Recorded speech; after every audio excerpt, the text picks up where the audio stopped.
bringing it back to the breath, a specific instruction that's great for our brains, because just noticing and then bringing it back to what? Bringing it back to the breath. Something that you do naturally. You breathe all the time. You're already good at it. Yeah, right. Have you done any Ujjayi breath exercises before? Could you explain? Sure. It's a yogic practice that, how do I explain this? Ujjayi breathing is about inhaling deeply, but it's not just like breathing. It's like listening to the sound of your breath. It's feeling where it goes in your body. Oh, I So, love that somatic practice, feeling yeah, where the breath is, because sometimes it's hard to bring yourself back to just breathing. But if you can be like breathing, be like, oh, I feel it here, I feel it here, I feel it here.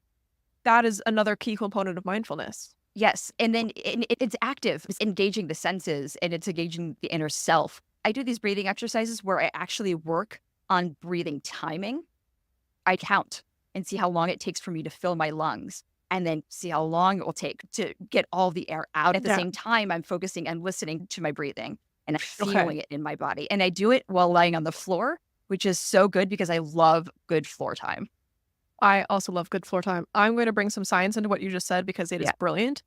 You're bringing in multiple senses, which is huge for mindfulness and engaging the brain and distracting it from the distracting thoughts, right? Like that's all we want to do, just distract our brains in a purposeful way, right? So if you are engaging more than one sense, you're doing great.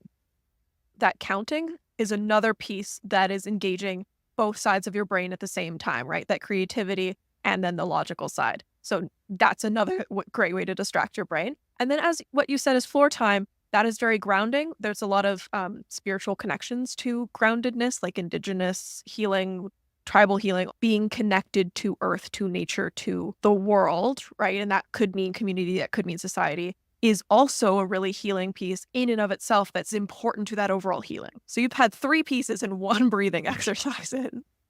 Yes, I love that.